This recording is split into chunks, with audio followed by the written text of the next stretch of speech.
Qué bendición y qué privilegio el poder estar una vez más unánimes y juntos para compartir el estudio de la palabra de Dios en esta hora. No hay mayor bendición que uno sentarse a gustar, a disfrutar de la palabra de Dios. Es el manjar más exquisito que existe. Y es un manjar que produce vida, produce salvación. Estas palabras, dice la Escritura, son espíritu y vida.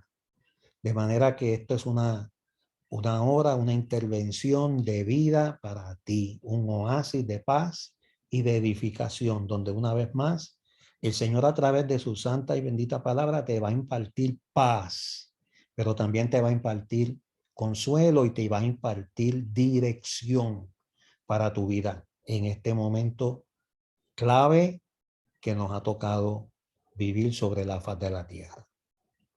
Bueno, y vamos a continuar inmediatamente con el estudio del mensaje a la iglesia de Filadelfia. Y como ya es sabido, es la sexta iglesia a la cual el Señor Jesucristo le envía una carta por medio del apóstol Juan. Juan, que está desterrado en la isla de Patmos, que aparece ahí en el mapa que tenemos proyectado, recibe una revelación que es la que se conoce como el libro de Apocalipsis, en medio de su circunstancia, de su destierro. Y esta iglesia de Filadelfia es la sexta iglesia que el Señor Jesucristo le envía una carta por medio del apóstol Juan. Y vamos a entrar de lleno al estudio del mensaje a Filadelfia. Hoy vamos a estar cubriendo el tema, el remitente de la carta. Apocalipsis capítulo 3, verso 7, dice así: escribe al ángel de la iglesia en Filadelfia. Esto dice el santo, el verdadero.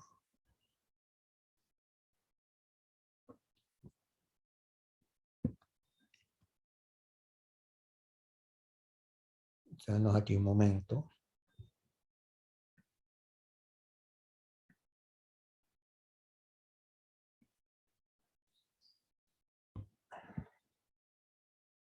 Estoy tratando de quitar una gráfica que estoy viendo. Se está proyectando. En un segundito. Recuerden que estamos en vivo y que no soy no soy experto en la materia.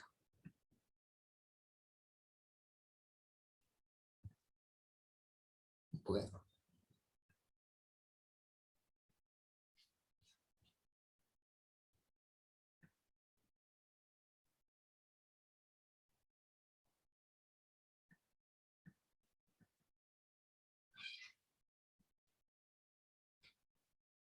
Bueno, estamos aquí. Seguimos aquí. El que tiene la llave de David, el que abre y ninguno cierra, y cierra y ninguno abre. Aunque todas las otras cartas el Señor se vale de símbolos para describirse a sí mismo, y estos proceden de la visión que tuvo Juan de él en el capítulo 1. Sin embargo, en esta carta usa otros títulos. Esto es interesante que podamos entenderlo, que podamos comprenderlo. Es la forma en que el Señor imparte la instrucción para que podamos captarla mejor, para que podamos enseñarla, para que podamos asimilarla, pero a la misma vez compartirla. Y vamos a ver que en esta carta se utilizan otros símbolos, otros títulos que no se habían utilizado anteriormente. El primero, esto dice el santo. Nuestro Señor Jesucristo se presenta en primer lugar como el santo, título que vuelve a emplearse en Apocalipsis capítulo 6 y verso 10.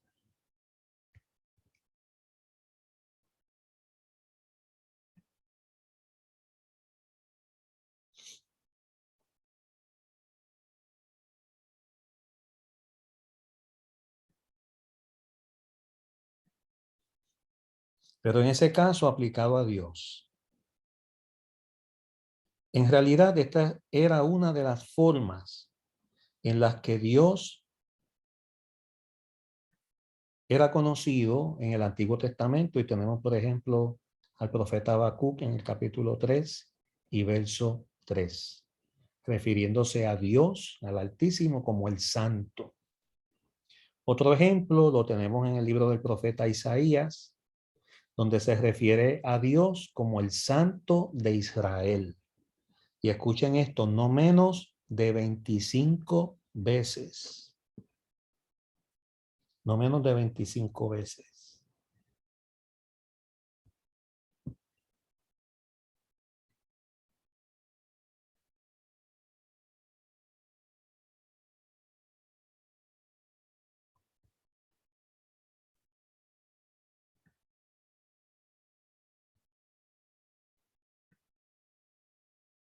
Corregido por fin.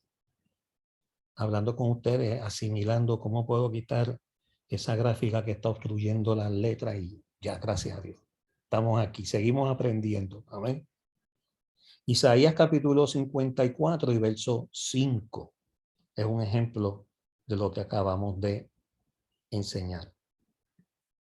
Podemos concluir entonces que la identificación de Jesucristo como el Santo es una clara confirmación de su deidad. ¿Por qué decimos esto? Porque en el Antiguo Testamento, cada vez que se hablaba del Santo, se refería al Padre. Y ahora tenemos en el Nuevo Testamento, especialmente en esta carta de Apocalipsis, dirigida a la iglesia de Filadelfia, que se está refiriendo a Jesucristo con el mismo título que en el Antiguo Testamento se refería al Padre. Entonces, el utilizar este título es una clara confirmación de su deidad, de que Jesucristo es Dios.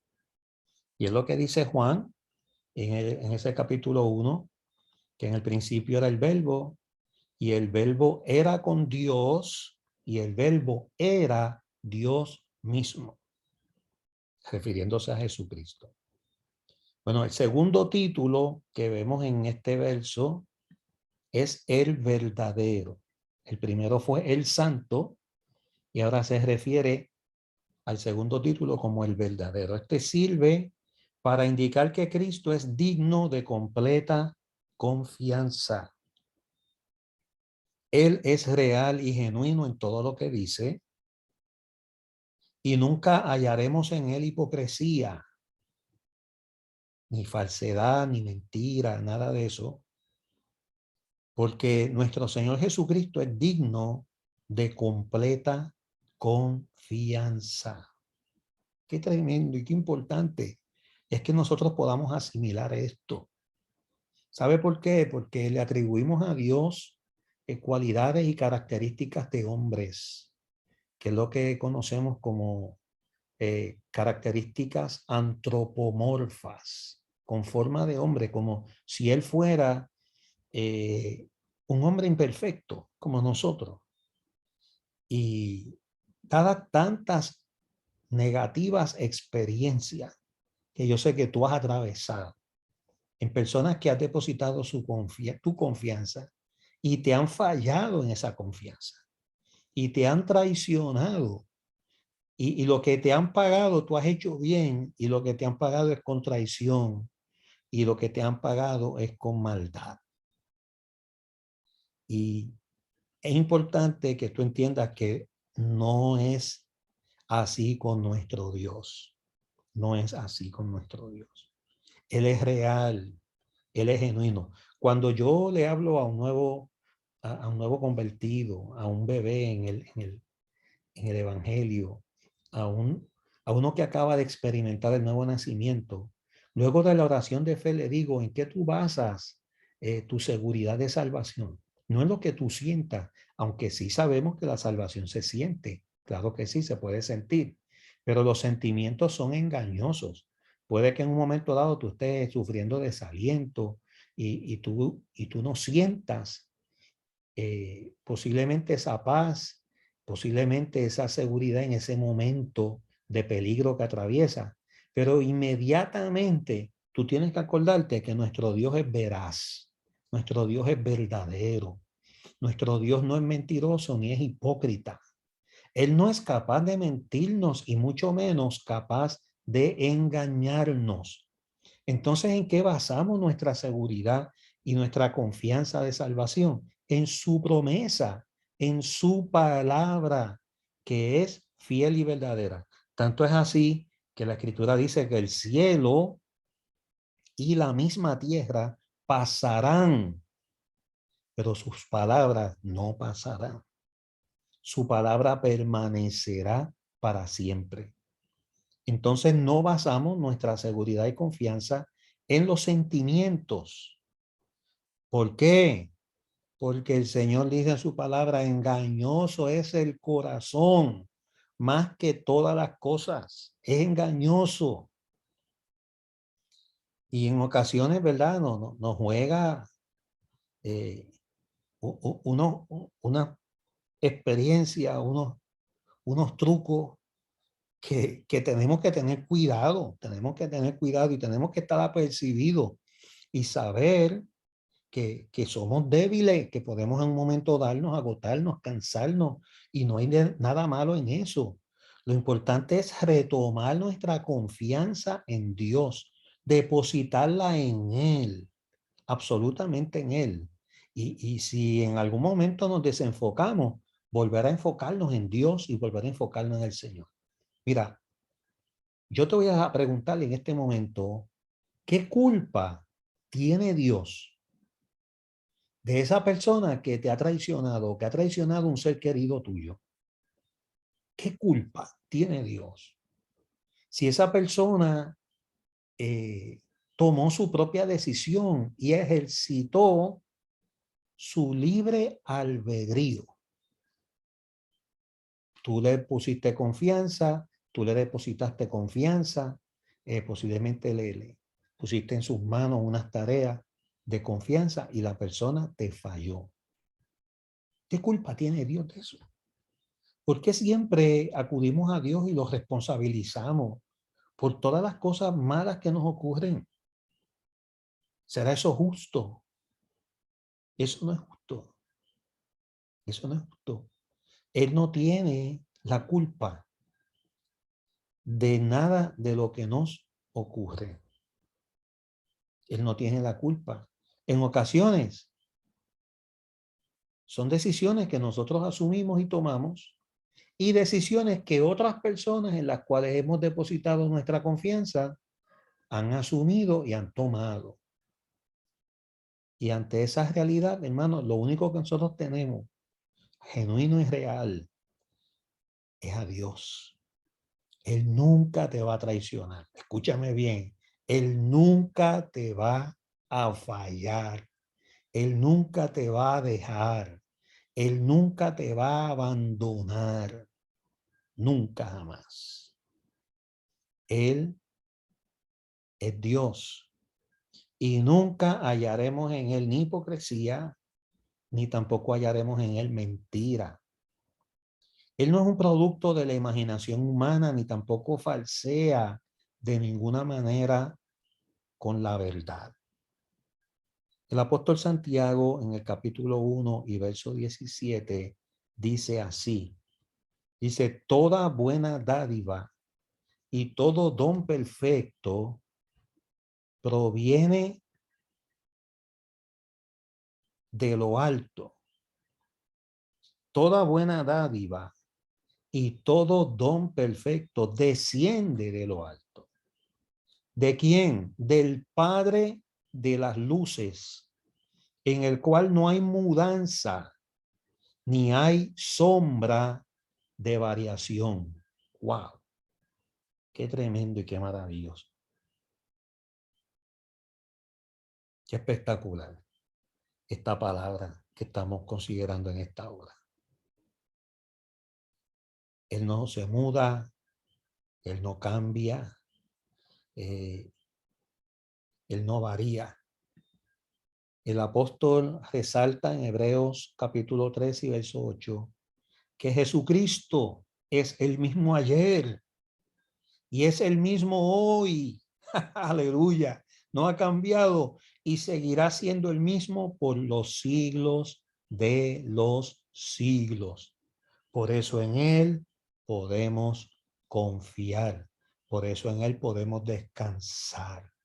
Por eso en Él podemos depositar plenamente nuestra confianza. Aleluya.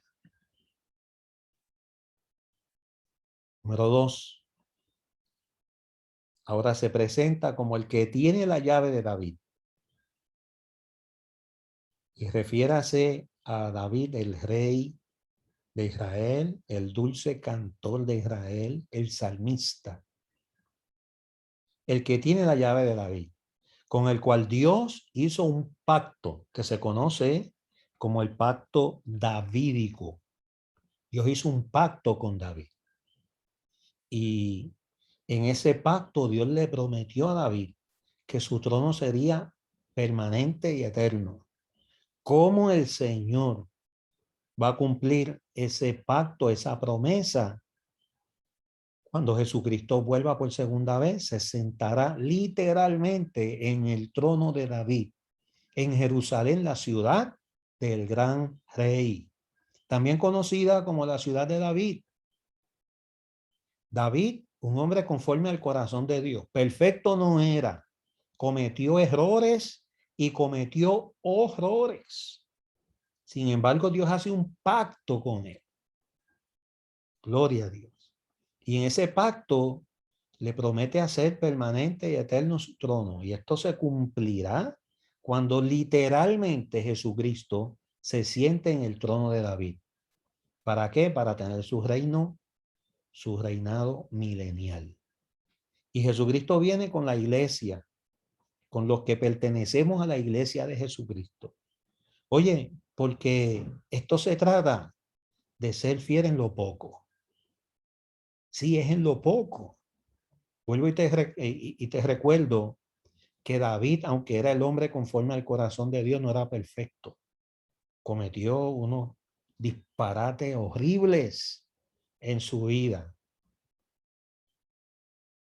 pero buscaba el camino de la reconciliación, sabía humillarse delante de Dios, sabía alcanzar la misericordia, sabía que al corazón contrito y humillado Dios nunca lo va a desechar y nunca lo va a despreciar. Y aprendió a ser fiel en lo poco. Y cuando tú y yo seamos fieles en lo poco, tenemos la promesa de que el Señor nos pondrá en lo mucho. Amén. Gloria a Dios. Así que esto se trata, amados, de serle fieles en lo poco. En lo que el Señor nos pide, lo que el Señor nos demanda en su palabra, es que le seamos fieles en lo poco. Todo eso que Él nos revela a través de su escritura, entraría en eso que podemos llamar lo poco. Y todas las promesas que como recompensa Él nos va a dar. Y nos da inmediatamente que somos obedientes, porque hermanos, las recompensas no es más que cuando nos muramos o cuando el Señor nos transforme, nos levante, nos lleve con Él. Las promesas las empezamos a disfrutar desde hoy, desde ahora. Sí, desde este mismo instante que aceptamos a Jesucristo como Señor y Salvador. Bueno, el que tiene la llave de David lo vamos a explicar con lujo de detalle en unos minutos. El que abre y ninguno cierra, y el que cierra y ninguno abre. Ese es el tercer título o la tercera presentación del que escribe esta carta.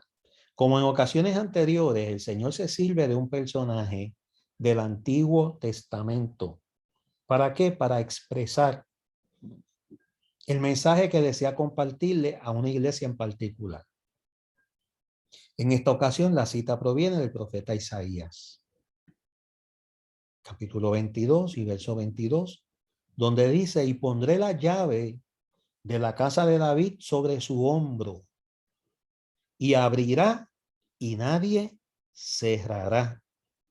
Cerrará y nadie abrirá. Fíjense que está hablando de una llave. Y la llave, símbolo de autoridad, importantísimo, el símbolo de una llave porque lo que nosotros dejemos entrar,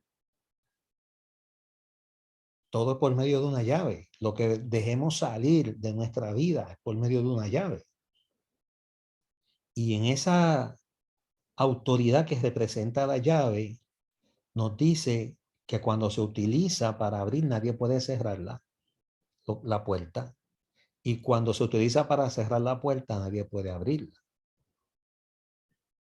Debemos comenzar entendiendo a quién se refería inicialmente esta profecía, para luego entender cómo se aplica la misma al Señor Jesucristo, que está utilizándola como uno de sus títulos al escribir esta carta a Filadelfia.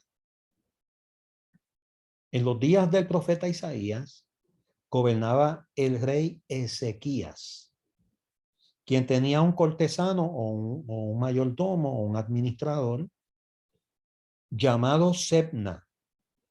Este era el mayordomo del palacio. En otras palabras, Sebna era el administrador del palacio real. Isaías capítulo 22 y verso 15. Una especie de jefe de personal que se encargaba de controlar la entrada y la salida del palacio real.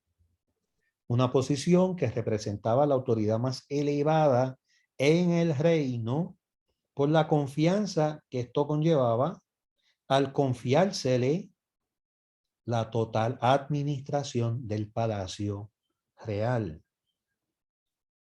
Inclusive, estamos hablando de la vida del rey. Inclusive, estamos hablando de la vida de la reina, de la familia real. Estamos hablando de la estabilidad política y también espiritual de una nación, porque es la vida de sus reyes que está en juego, que está en juego. Este hombre había actuado de forma inapropiada en su cargo. ¿Qué pasó con Sebna? Sencillamente estaba buscando su propio lucro y beneficio personal. Como consecuencia, el profeta le anuncia de parte de Dios que sería llevado en duro cautiverio.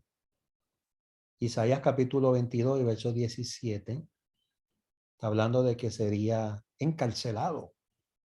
Sería encarcelado. Y que sería reemplazado en su puesto por un hombre justo, por un hombre honorable y honrado llamado Eliakim. Isaías capítulo 22, verso 20 al 21. Posiblemente muchos de ustedes la primera vez que oyen esta historia. Pero la Biblia está llena de unas historias espectaculares, asombrosas, maravillosas. Yo le hablaba en el día de ayer a una de mis hijas espirituales de la casa y le estaba diciendo que la mejor forma de uno predicar es tomando una historia de la Biblia. Tú tomas una historia de la Biblia y la estudias y la lees y la presentas en una predicación. Y hay historias, ¿verdad?, que son amplias, extensas, como por ejemplo la historia de José, la historia de Abraham. Hay tantas historias que son extensas. Hay otras historias que son un poco más breves, más cortas, pero están ahí, están en la Biblia. Y no tiene que ser la historia completa. Tú sencillamente consideras una porción de una historia bíblica. Y luego que tú estudias esa historia, tú puedes extraer de esa historia un sinnúmero de enseñanzas que son útiles para tu vida en este preciso momento histórico que nos ha tocado vivir. Así que si tú deseas compartir la palabra de Dios en algún momento, desde un púlpito radial o físico, en una congregación, a una familia, en una reunión, donde Dios te permita llegar a proclamar su palabra, era la mejor forma de hacerlo es con una historia bíblica.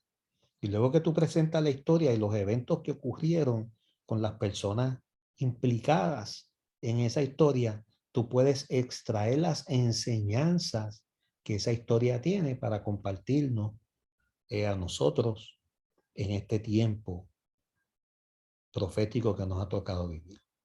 Y es acerca de él que Dios dice, de Eliaquim, que Dios dice que pondrá la llave de la casa de David sobre su hombro y que abrirá y nadie cerrará y que cerrará y nadie abrirá.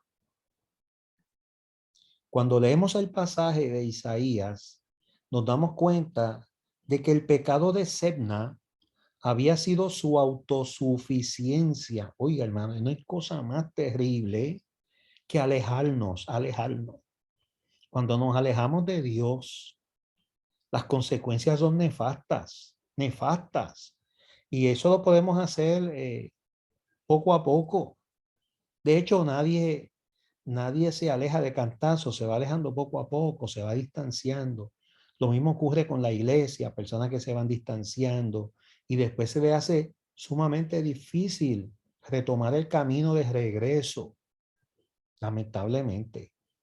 Y la autosuficiencia es terrible. Cuando la persona puede pensar que sin congregarse puede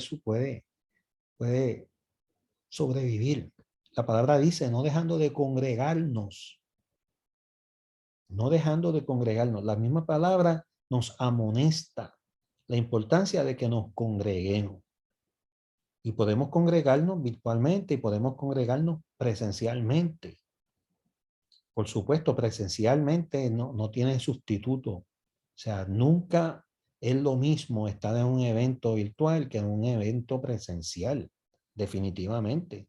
Pero en ambos nosotros podemos lograr la edificación por las razones que sean, una pandemia, la distancia, estemos en distintos países y nos podemos reunir bajo un mismo techo virtual, como estamos haciendo con estos estudios bíblicos. Porque dependemos de Dios, necesitamos su auxilio, su guianza, su dirección. Pero no hay nada más terrible que la autosuficiencia. Pensar que no le vamos a rendir cuentas a Dios, que no somos mayordomos, que somos los jefes. No. Nosotros tenemos un jefe sobre nosotros. Somos mayordomos de ese jefe y a ese Dios, Padre, Señor, amo y dueño, le vamos a rendir cuentas, claro que sí. Pero nos empezamos a alejar de la iglesia, nos empezamos a alejar de Dios, nos empezamos a alejar de las actividades propias de un creyente en su privacidad, hablar con Dios, contar con Él en las decisiones, etcétera, etcétera. El ejercicio de la oración, que es la respiración del creyente. Mira, terminas asfixiándote, terminas ahogándote en un vaso de agua. ¿Por qué? Porque has caído en la autosuficiencia.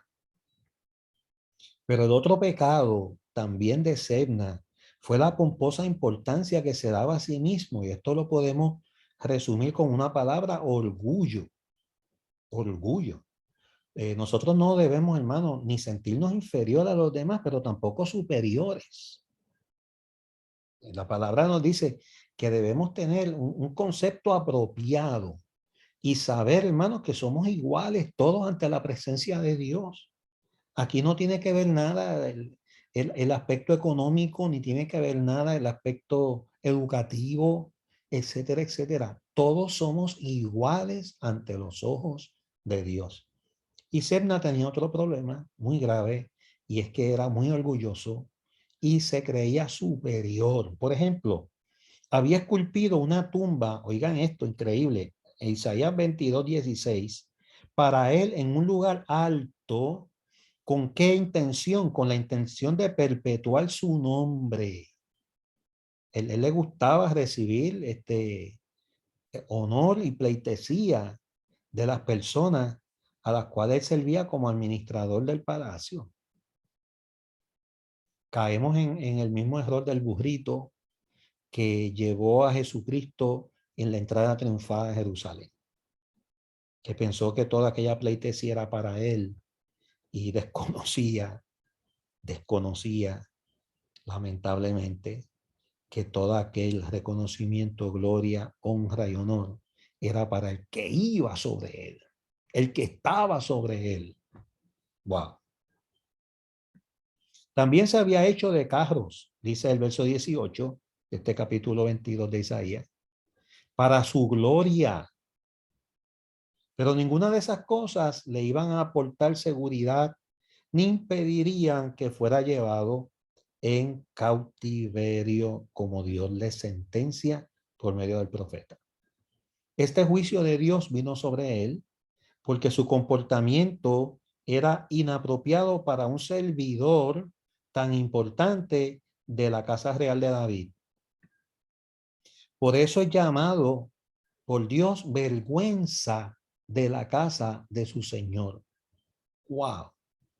Su pecado consistió fundamentalmente en aprovecharse de los beneficios que su cargo le otorgaban para promover su propia persona, su propia gloria, sus propios intereses, intentando dejar una huella perdurable de sí mismo en la historia. Cuán equivocado estaba Sebna. No olvidemos que Dios mira el corazón, por lo que conoce muy bien las intenciones que motivan nuestras acciones. Toda acción tiene una motivación. Sin motivación no hay acción. Y Dios, que mira el corazón, conoce muy bien las motivaciones de nuestros corazones. Por lo tanto, era un hombre al que le gustaba hacer ostentación de sí mismo y que había puesto su confianza y seguridad de su futuro en las cosas que son vanas e inciertas. Y lamentablemente tuvo su cosecha nefasta, porque toda mala semilla tiene una cosecha horrible. Así como toda buena siembra tiene una excelente y maravillosa cosecha. Amén. Bueno, estamos concluyendo el estudio de esta noche. Pero Dios cambió todos sus planes y le destituyó de su puesto, colocando en su lugar a Eliakim. Por eso, amados, tenemos que pedirle a Dios que nos guíe. Tenemos que pedirle a Dios que nos dirija. Que no nos permita desviarnos ni a la izquierda ni a la derecha del centro de su soberana voluntad. A diferencia de Sebna, Eliakim era un hombre íntegro, era responsable e inspiraba confianza y respeto entre el pueblo. Un hombre del que se dice que sería asiento de honra para la casa de su padre. Isaías capítulo 22 y verso 21. Dando a entender que sería un ejemplo digno de imitar, de emular. Wow. Es decir, no sería un hombre como Septa, que buscaba su propia honra, sino que serviría con fidelidad a la casa de David. Sin duda fue un honor muy grande para él que fuera ascendido de ese modo. Pero ahora vemos que aún recibió un honor más grande, porque ahora en Apocalipsis el mismo Señor Jesucristo utiliza las mismas palabras que Isaías dijo acerca de él, de Eliakim, para aplicárselas a sí mismo.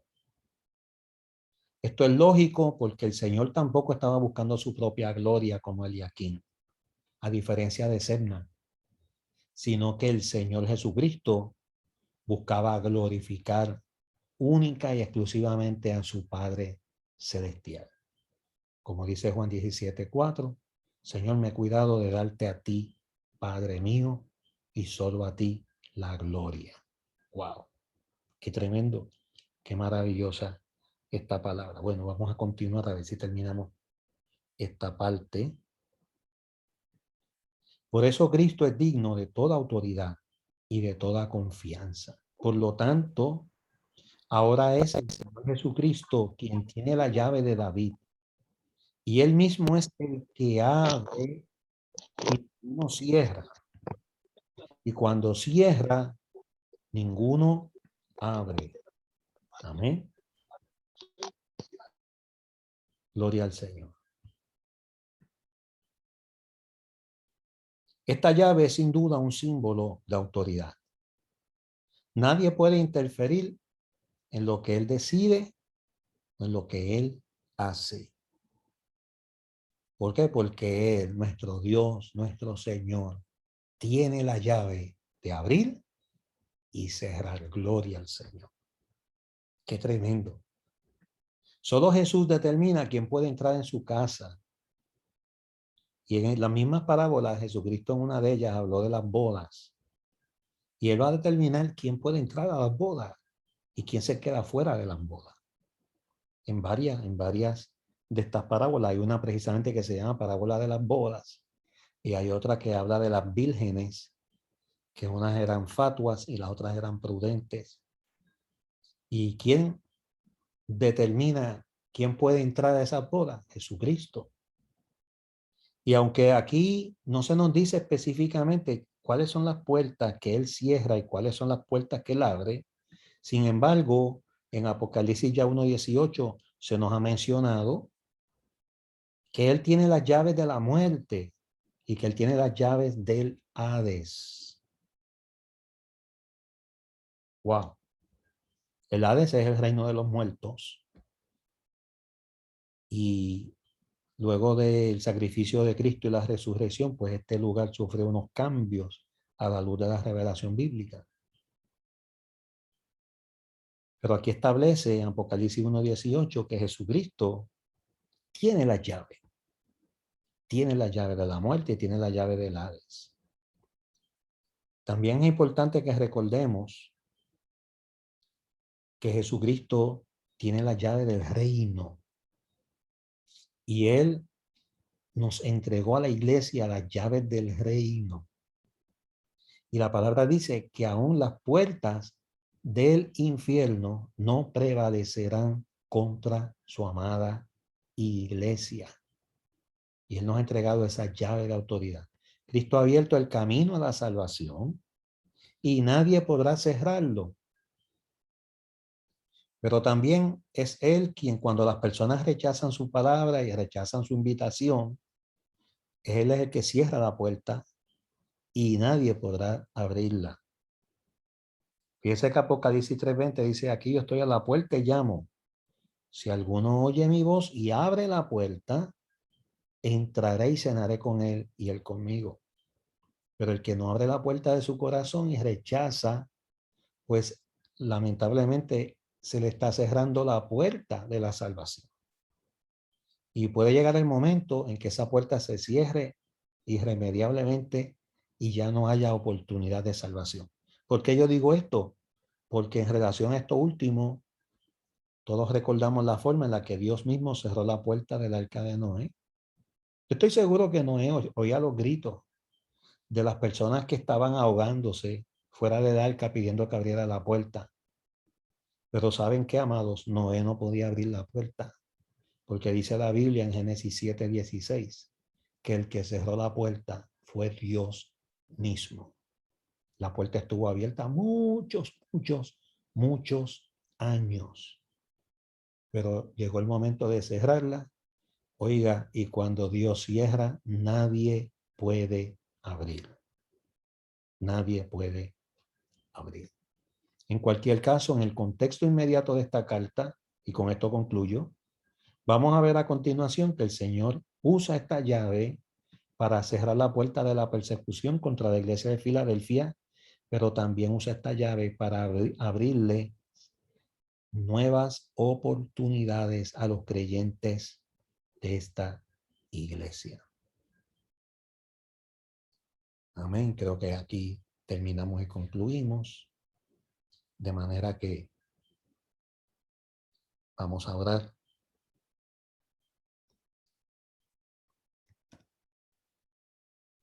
Vamos a concluir la grabación.